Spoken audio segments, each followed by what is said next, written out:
श्री गुरु सत्ताय नमः। सभी को प्रणाम।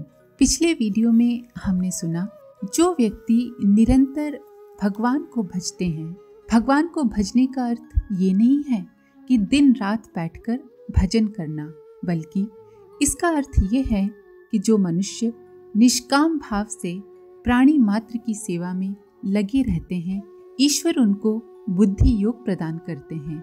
अर्थात आत्मा और परमात्मा के बीच जो अज्ञान का पर्दा रहता है वो परमात्मा की कृपा से हट जाता है और ऐसे लोग आत्म साक्षात्कार को प्राप्त होते हैं। जो सब प्राणियों के लिए रात है उसमें संयमी जागता है, और जिसमें सब भूत प्राणी जागते हैं मुनियों के लिए वह रात्रि है।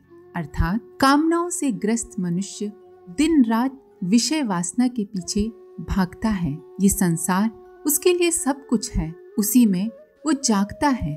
किंतु योगी पुरुष जानते हैं कि ये संसार, ये भोग सब कुछ नश्वर हैं। उनके लिए ये संसार अंधकारमय है, विषय भोग रात्रि के समान है।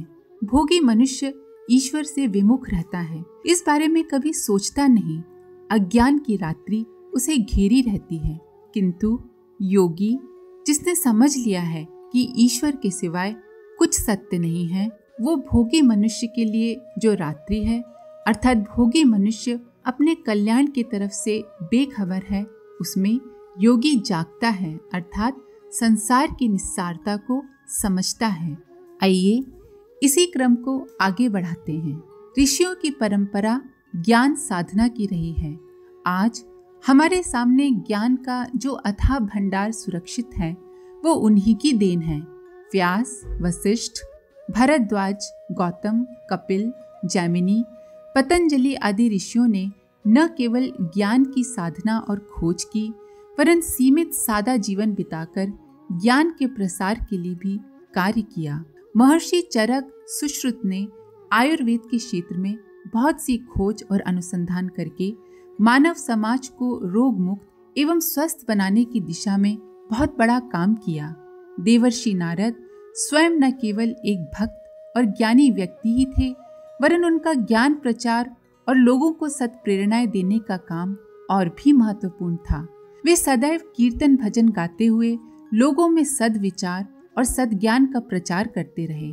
उन्होंने कई गिरे हुओं को उठाया, पापियों को शुभ मार्ग में लगाया, अधिकारी पात्रों को ज्ञान की दीक्षा देकर आत्मविकास की ओर अग्रसर किया।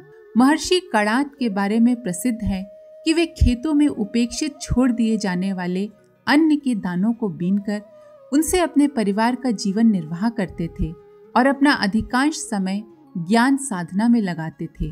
वे चाहते तो धन अर्जित करके सुखपूर्ण जीवन व्यतीत कर सकते थे, किंतु वे अधिकाधिक समय अपनी ज्ञान उपासना में लगाना चाहते थे।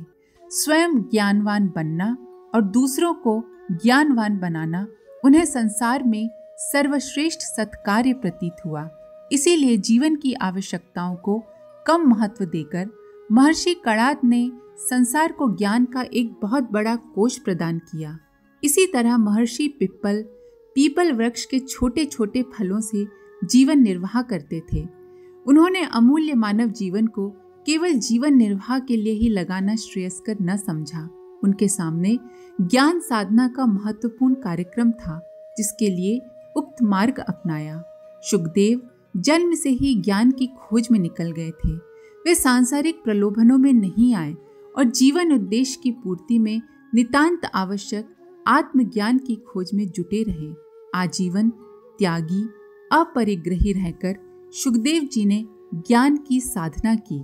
अपरिग्रह से तात्पर्य है प्रकृति व समाज से जो वस्तुएं मिली हैं उनको अनावश्यक या लोभ से जरूरत से ज्यादा इकट्ठा न किया जाए और उतना ही उपयोग किया जाए जितने की उनकी जरूरत है। शुकदेव जी ने महर्षि परीक्षित को भागवत की कथा सुनाई थी। राजा जनक से जो ज्ञान उन्होंने प्राप्त किया था उसे सारी मानव जाति में वितरित किया। महामनीषी चाणक्य चंद्रगुप्त मौर्य के मंत्री थे। उन्हीं के प्रयत्नों से मौर्य साम्राज्य का विस्तार हुआ। लेकिन ये सब कुछ करते हुए भी चाणक्य ने अपने विद्या प्रेम को नहीं छोड़ा। राजकीय वातावरण से दूर एक कुटिया में रहकर चाणक्य ज्ञान की साधना करते थे। चंद्रगुप्त ने उनके लिए अच्छे भवन और सुख सुविधा युक्त साधन जुटाए, लेकिन उन्हें स्वीकार न करते हुए चाणक्य अपनी कुटिया में सरस्वती की आराधना किया करते थे। इससे अध्ययन और अध्यापन दोनों ही कार्य चाणक्य के जीवन के अभिन्न अंग थे। कौटिल्य का अर्थशास्त्र नीति शास्त्र के रूप में चाणक्य की बहुत बड़ी देन उनकी ज्ञान साधना का ही परिणाम है। प्रत्येक ऋषि के आश्रम में एक गुरुकुल रहता था। वे तपश्चर्या के साथ साथ ज्ञान उपासना को भी अपना परम पवित्र एवं अनिवार्य धर्म कर्तव्य मानते थे। उन दिनों देश भर की सारी शिक्षा व्यवस्था ऋषियों, ब्राह्मणों और संतों के जिम्मे थी। वे छोटे बड़े अगणित विद्यालय चलाते थे। नालंदा और तक्षशिला जैसे विश्वविद्यालय उन्हीं के प्रयत्नों से इतने विकसित हुए थे कि सारे संसार के छात्र उनमें विविध विषयों की शिक्षा प्राप्त करने के लिए आया करते थे और यहाँ की संस्कृति को समस्त विश्व में फैलाया करते थे। जगत गुरु शंकराचार्य जी ने न केवल तपस्या ही की वरन ज्ञान की बहुत बड़ी साधना भी की थी। उनके आत्मतेज और विद्वता दोनों के समक्ष विजातियों को अपनी हार माननी पड़ती थी।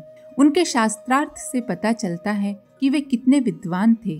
प्राचीन ग्रंथों का उन्होंने बड़ा सरल और विद्वतापूर्ण भाष्य किया और स्वयं नई रचनाएं भी की।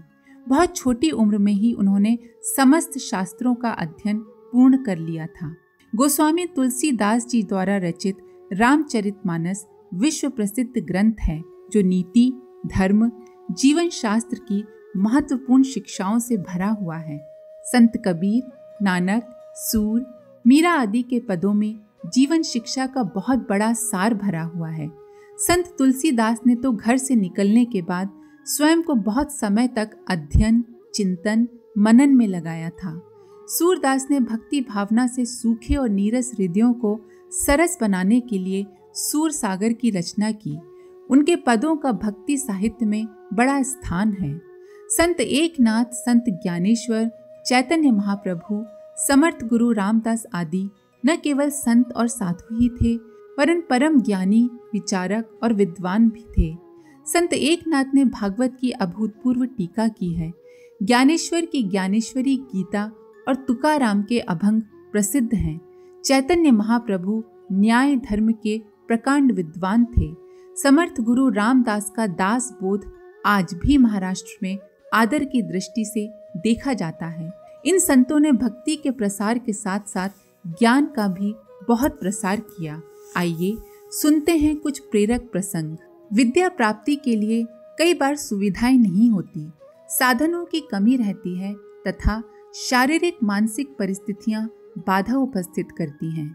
किंतु यदि ज्ञान प्राप्ति की तीव्र आकांक्षा उत्पन्न हो जाए तो मनुष्य प्रत्येक स्थिति में अपने उद्देश्य की पूर्ति के लिए अवसर प्राप्त कर सकता है। संत विनोबा भावे 70 से ऊपर आयु के हो जाने पर भी भूदान आंदोलन में दिन रात जुटे रहते थे। साथ ही संसार की सबसे कठिन चीनी भाषा का अध्ययन करते थे।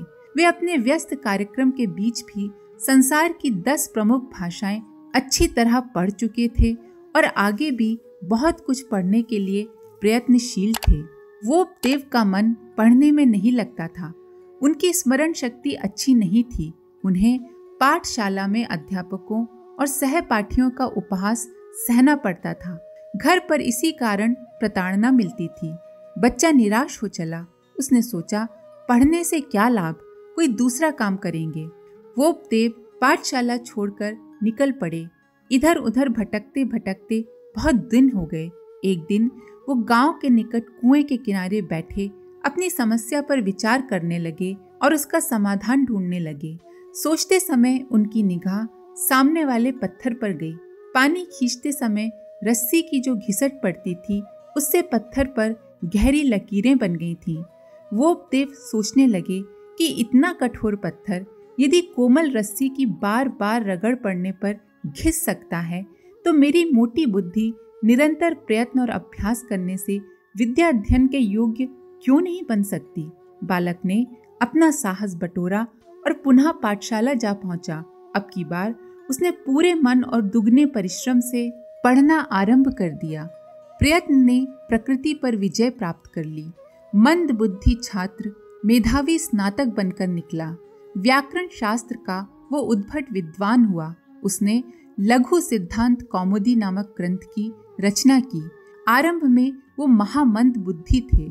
इस मूढ़मती छात्र ने साहस से, पुरुषार्थ से काम लिया तो प्रतिकूलताएं अनुकूल बन गईं। वोपदेव की गाथा हर छात्र के लिए विचारणीय है और अनुकरणीय भी। कोई मंद बुद्धि व्यक्ति भी यदि मनोयोग एवं तत्परता पूर्वक अध्ययन आरंभ करे तो वह भी कुछ समय में विद्वान बन सकता है। लोग आलस्य और अनुत्साह के कारण ही ज्ञान धन से वंचित रह जाते हैं और दरिद्र बने रहते हैं। ऐसे लोगों के लिए कालिदास, वोपदेव आदि के उदाहरण बहुत प्रेरणाप्रद हैं। एक बार की बात है, स्वामी राम तीर्थ को वेदांत की विवेचना करते देखकर एक संस्कृत के विद्वान ने ताना मारते हुए कहा, जब आप संस्कृत नहीं जानते हैं तब आपको धर्मशास्त्रों की विवेचना करने का क्या अधिकार है। बात स्वामी राम तीर्थ को चुभ गई और उसी दिन से उन्होंने संस्कृत पढ़ना प्रारंभ कर दिया। कुछ दिनों में उन्होंने संस्कृत में इतनी विद्वता प्राप्त कर ली कि वेदों का भाष्य करने की तैयारी करने लगे।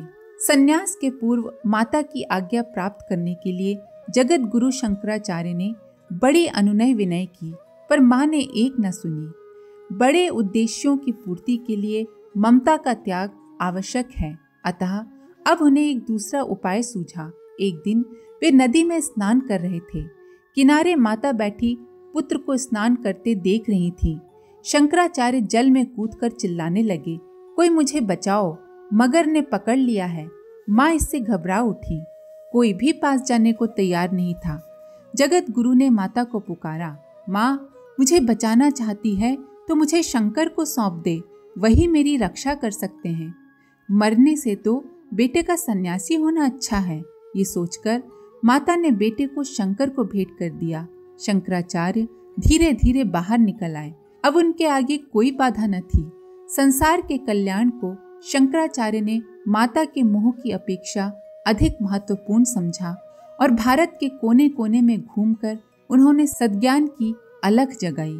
गुरु षटकोपाचार्य ने शिष्य रामानुज को ब्रह्म विद्या की शिक्षा दी, पर साथ ही ये भी कहा, इसे किसी को नहीं बताना, नहीं तो नरक में जाना पड़ेगा।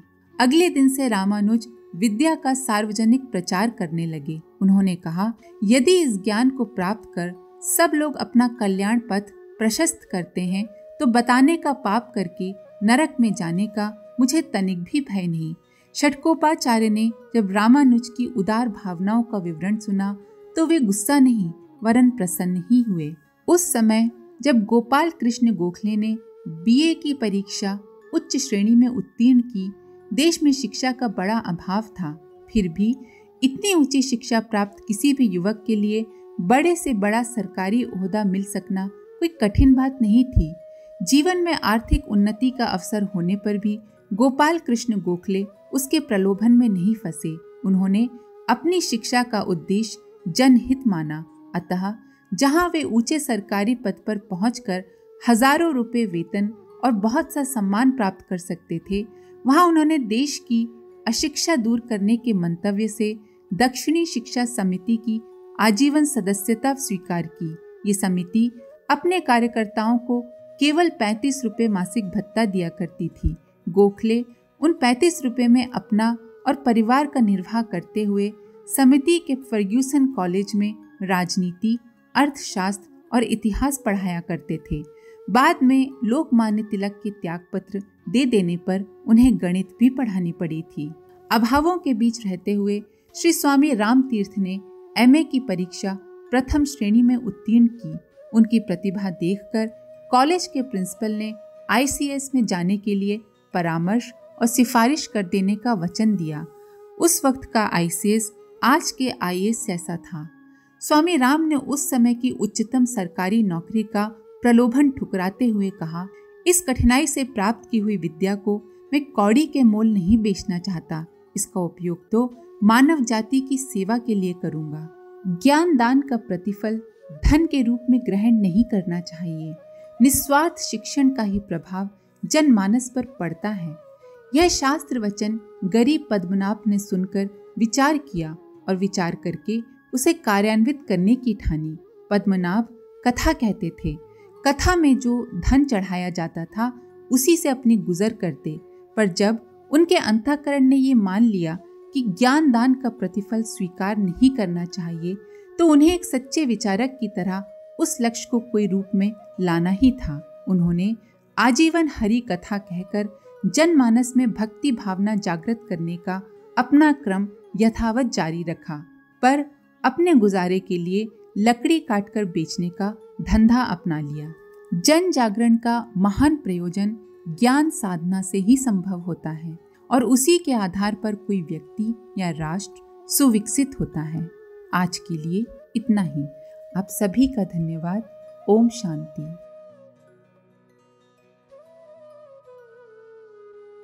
हमारे YouTube चैनल को सब्सक्राइब करें और बेल आइकन को दबाकर ऑल पर क्लिक करें ताकि आने वाले सभी वीडियोस की नोटिफिकेशन आपको मिलती रहे।